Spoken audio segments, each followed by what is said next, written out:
వీరికణాలలో problem ఉండి పిల్లలు లేక బాధపడుతున్న మగవాళ్ళలో ఈ వీరికణాల కౌంట్ కానీ కదలికలు కానీ తక్కువగా ఉండటానికి ఉండే ఒక ముఖ్యమైన కారణము వ్యారికోసిల్.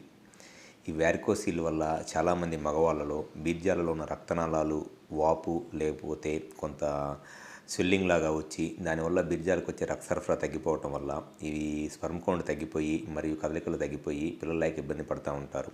మీరు ఫస్ట్ ఒక గైనకాలజిస్ట్ను లేకపోతే ఐవీఎఫ్ సెంటర్లోనో చూపించుకోవటం మానేసేయండి.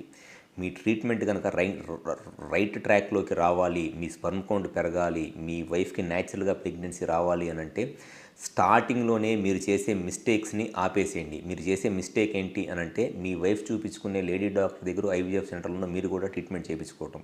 ఎప్పుడైతే మగవాళ్ళు ఐవీఎఫ్ సెంటర్లో లేడీ డాక్టర్ దగ్గరకు ట్రీట్మెంట్కి వెళ్తారో అక్కడి నుంచి వాళ్ళ ట్రీట్మెంట్ అంతా రాంగ్ ట్రాక్లోకి వెళ్ళిపోయింది. నిజంగా అవసరమైన వ్యారికోసిల్ లాంటి సర్జరీస్ చేయించుకోకుండా అన్నెసెసరీ ఐవీఎఫ్ చేయించుకుంటా చాలా నష్టపోతున్నారు. సో ఎవరిలో అయితే మగవాళ్ళలో పిల్లలు లేక ఇబ్బంది పడుతున్నారో, ముఖ్యంగా వ్యారికోసిల్ లాంటి ప్రాబ్లమ్స్ ఉండి దానివల్ల స్పర్మ్ కౌంట్లో ప్రాబ్లం ఉండి పిల్లలు లేక ఇబ్బంది పడుతున్నారో ఒకసారి విజయవాడ, వైజాగ్, రాజమండ్రి మరియు నెల్లూరులో మాకు బ్రాంచెస్ ఉన్నాయి. ఒకసారి వచ్చి కలవండి. మీకు మ్యాక్సిమం బెనిఫిట్ అనేది జరిగిద్ది. 100% నేను పేషెంట్ సైడ్ నుంచి ఏది బెనిఫిట్టో నేను అదే చెప్తాను.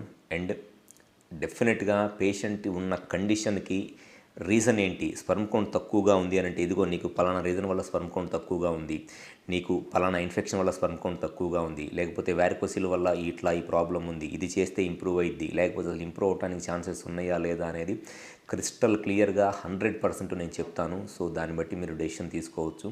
కానీ ఐవీఎఫ్ సెంటర్లో చెప్పే మాటల మట్టికి నమ్మొద్దు. వాళ్ళు మిమ్మల్ని కేవలం ఐవీఎఫ్కి మిమ్మల్ని పుష్ చేసి దాని నుంచి మీకు ఇంకా ఎక్కువ నష్టం చేస్తున్నారు. సో ఎవరైతే ఈ స్పర్మ్ కౌంట్లో ప్రాబ్లం ఉండి పిల్లలకి ఇబ్బంది పడుతున్నారో ఒకసారి వచ్చి కన్సల్ట్ అవ్వండి. మీకు మ్యాక్సిమం బెనిఫిట్ అనేది జరిగిద్ది. మీకు మ్యాక్సిమం ఇన్ఫర్మేషన్ అనేది నేను ఇస్తాను. మ్యాక్సిమం బెనిఫిట్ అనేది జరిగిద్ది. Thank you.